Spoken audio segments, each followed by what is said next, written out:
Hello everyone, and welcome back to JAS Reviews. My name is James, and welcome to a new episode of The Critical Corner. And like I said in my last update video, my first update video for this channel, if you saw that, this will be sort of bridging the gap between my old format of The Critical Corner and my new format. And what that means is that there will still be some things that are the same. Like, I will still be talking about either all music or all movies in shorter form. And I will still be talking about it in a fashion where I'm talking about just my honest, unfiltered thoughts on them. But instead, I will be doing it in a more scripted fashion for the most part. And today, we're going to be talking about all movies. And there are several exciting movies to talk about. So, without further ado, let's get started with our first movie. And our first movie we're going to be talking about today is what has perhaps been my most anticipated movie of the year, and that is Dune, directed by Denis Villeneuve. If you've not seen a Villeneuve movie, I'm not sure what you're doing with your life, because Villeneuve is one of my favorite, if not my absolute favorite director. For the longest time, I would have said Christopher Nolan was my favorite director, but I think Villeneuve has been slowly but steadily taking that spot over the years. So I was very excited to see what Dune would look like. I haven't actually ever read the book of this, but I still was very interested in it, and the trailers looked really intriguing. So, what did we get out of Dune? Well, I mean, wow. Talk about an incredible experience. Now, I would call Blade Runner 2049 in its scope a blockbuster of sorts and how big it was trying to be, but at the end of the day, Blade Runner 2049 is actually a more contained story when you really look at it. It's really only focusing on two characters. Dune fits actually much more with the big blockbuster feeling that you would typically associate with that word.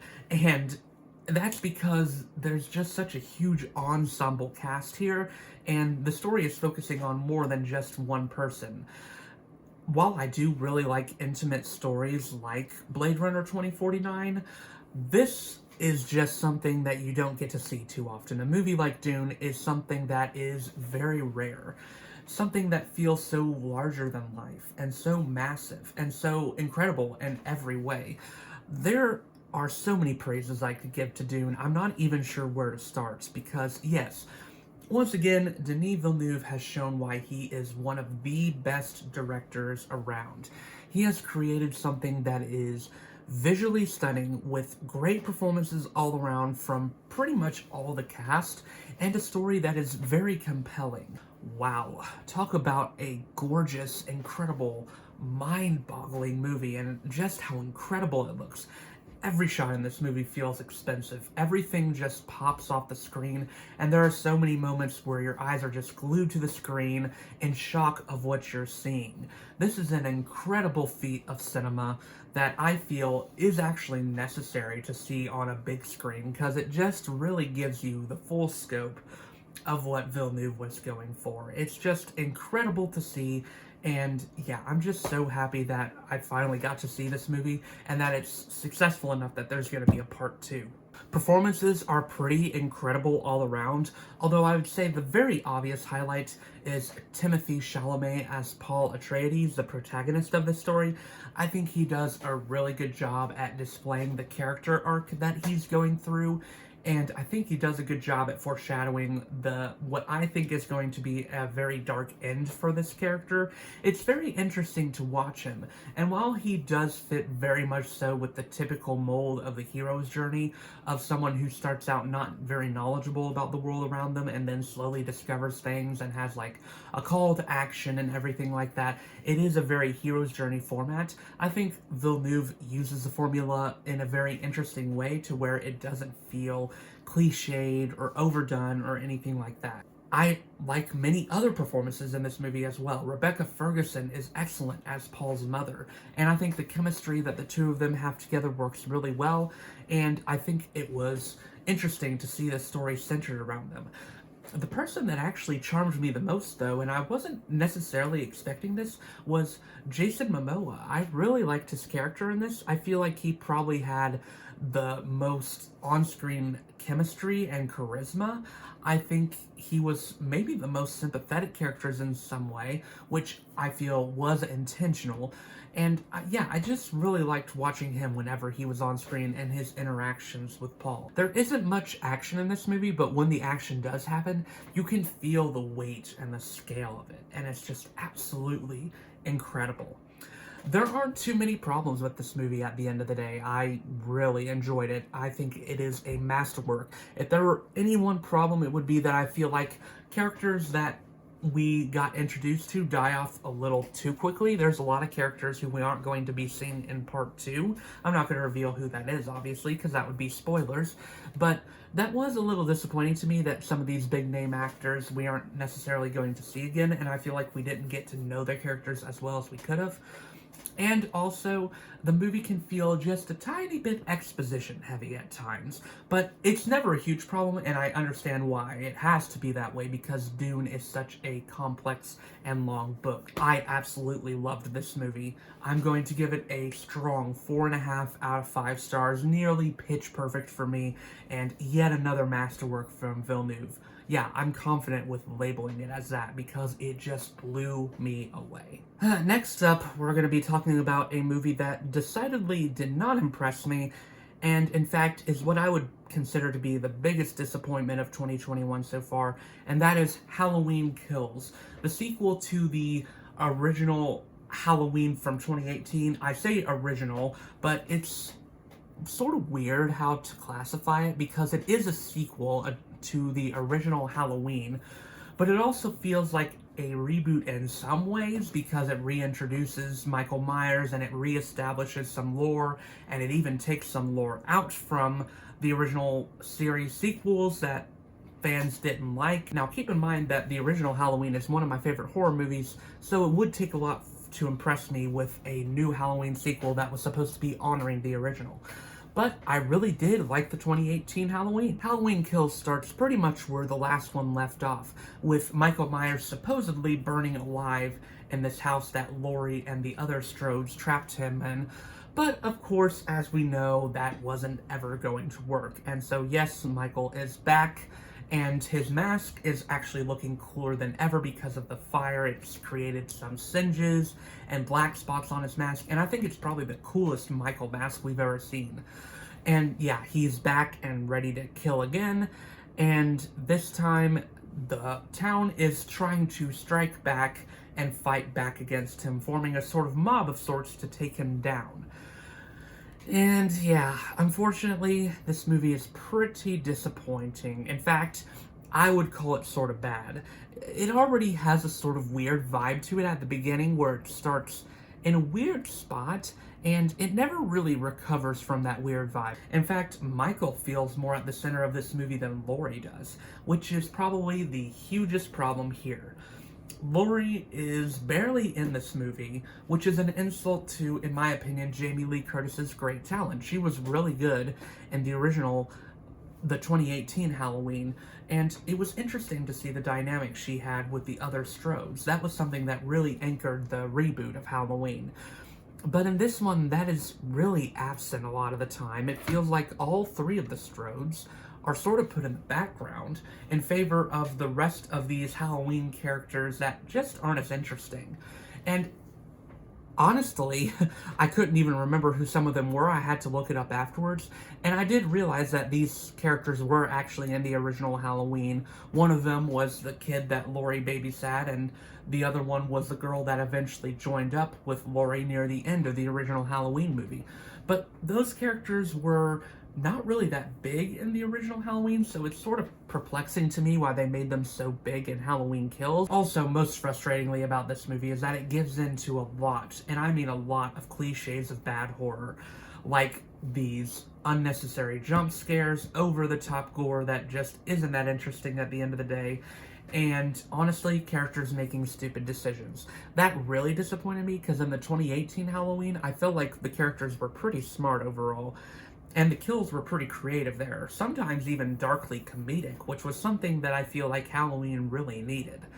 Unfortunately, that is mostly gone in this sequel, And when the kills are meant to be comedic, it's just not as funny, and it gets to be a little excessive. There's also some commentary on mob mentality that seems to go weirdly political, and it just doesn't work for me. It feels very awkward in this schlocky horror movie, and I feel like the director didn't really know what he was saying, and it was very disorganized in that way.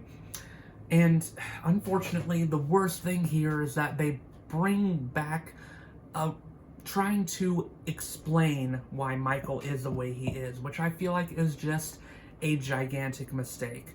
There doesn't need to be any type of big explanation for why Michael is evil.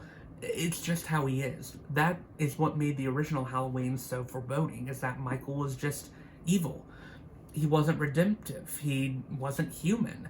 He was just a killer, and that's all he knew, and it didn't have to be anything else. But now they're trying to explain it again, and it just made me roll my eyes. This movie gets a 2 out of 5 stars for me, and unfortunately, I'd call it one of the worst movies I've seen this year. Very, very disappointing. Next up is The Harder They Fall, which is a very unique Western that focuses on what I believe are supposed to be real-life Black/African American cowboys and cowgirls, and sort of centering a story around them. You don't see Westerns doing this that often, and I think that is part of the hook of this movie, and honestly, that hook works, and the characters are still very interesting in their own right, especially with the interesting performances done by a lot of the actors here, a lot of great actors that really deliver some very convincing performances and give these characters some interesting life. After watching this movie, it made me want to look into who these characters really were, and their stories are very interesting. Yeah, great performances all around. That is probably the main attraction of this movie, is all the great actors and actresses in here. For an example, Idris Elba is amazing in this. I really liked his performance here. I think he embodied a menace that was effectively unsettling and very subtle. I like that he played it so drawn back and subtly, and that made it all the more frightening to watch. Jonathan Majors, as the main character, Nat Love, was very sympathetic, and I thought he made for a good, you could almost say, anti-hero, because there were definitely some flaws to him, and he definitely wasn't a perfect person. In fact, I wouldn't call any person in this Western a good guy necessarily, but he was by far the most sympathetic character and the one you understood the most. And the character arc he went through was very interesting. There's other great performances in here as well. Of course, I love Lakeith Stanfield. He's become one of my favorite new actors as of late, and he is great in this once again. Able to embody a menace that I feel like not many other actors can do as well as him. And while he isn't like the biggest part of this movie, whenever he appears, he does become the highlight of any scene he's in. He just takes up the room in the best way possible. I really found this to be an interesting Western, and I think the choice to use some more modern language in the Western landscape actually was an interesting choice. I don't always like when very modern language is used in a past setting, but I think the director was confident enough to make it work. All in all, this was a very solid movie, something that I really enjoyed, and I think it's even lifted further by its great cinematography, by some really cool stylistic choices, and by some camera shots and choices that I've never really seen in a Western before. It creates a unique vision, and I think this shows that director James Samuel has a very promising future ahead of him.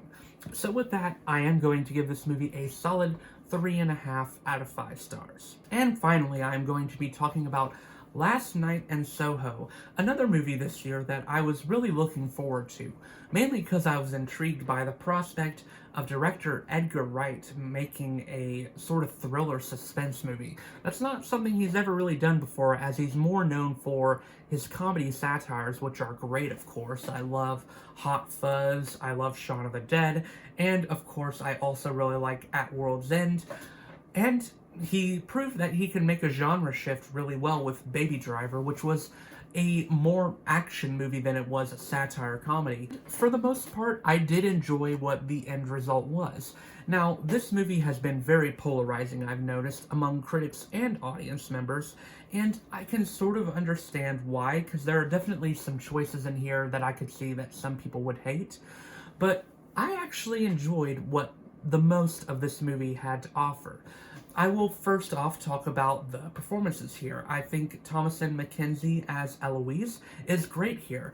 Now, this isn't her best performance or anything. I think she's far better in a movie like Jojo Rabbit, but I did enjoy what she brought to the table here.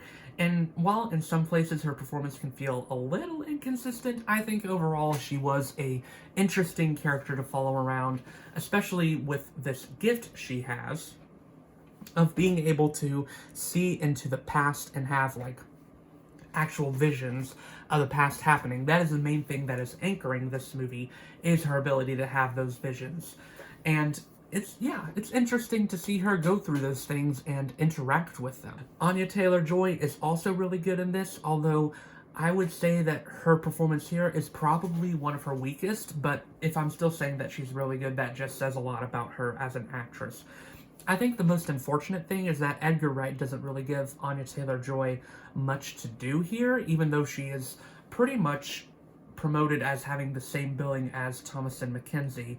She is decidedly less important to this movie in some ways than Thomasin McKenzie is. Now, that does change later in the movie, where her character becomes a little more important and a little more interesting, but for a lot of it, she doesn't have much to do, and she doesn't have much to challenge her as a performer. Actually, the most enjoyable performer here turns out to be Matt Smith. He's a lot of fun here. You can tell he's really having a good time at embodying this sleazy, diabolical character that turns out to be even worse than when we first see him on screen. You already get a bad vibe from him the first time you see him, because Matt Smith just effortlessly embodies that menace, but as more and more layers are revealed, his character starts to become more and more foreboding, and I really liked his performance. We should give Matt Smith, in my opinion, more opportunities to perform on the big screen like this, because I always enjoy it when he gets a chance to play a character like this. It's just so fun to watch him. Now, next, I have to move on to the plot of this movie, and the plot is, of course, relating to Thomasin McKenzie's character Eloise being able to attach to the past. And by attach, I mean in a literal sense and in a figurative sense. In a literal sense that she can actually have visions of the past, but also in a figurative that she is actually attached to the past and seems to envy the past times and always wants to be not where she is now. The movie starts with glamorizing the 60s, where a part of this movie takes place, and this is where Eloise sees Anya Taylor-Joy's character and starts following her around and even starts to want to be her. But we start to see more and more layers revealed about the past and the fact that ultimately the past isn't as romantic as Eloise might have originally thought it was. And of course, it's almost a meta-commentary on 60s movies as well, and maybe a critique of how 60s movies portrayed women and things like that.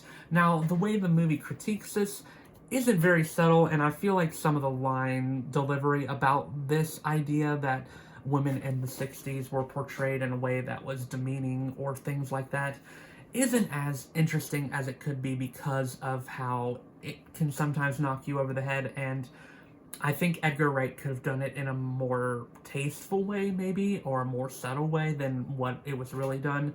But at the same time, I understand the tone he was going for, and it was done alright enough that it didn't bother me that much. Unfortunately, the horror in this movie, when the scares do appear, it's a lot of sort of CGI monsters, and sometimes the CGI is not great, and it makes the scares not work as well as they could. In fact, I wouldn't call this movie very scary. I'd call it more suspenseful than anything else. I was really hoping for something that would go there in terms of scares, especially given that this was an R-rated movie, I believe, but it doesn't ever really quite get there for me in the way that I was hoping. Still, I did once again enjoy this movie, even with its sort of choppy storytelling and some weird choices in terms of CGI usage and things like that. I did still enjoy it, and I had a fun time. So I'm going to give this a solid 3.5 out of 5 stars. So yeah, that was my latest episode of The Critical Corner. What were your thoughts on any of the movies I talked about? Let me know in the comments down below. But until then, I will see you all in the next video. Soho.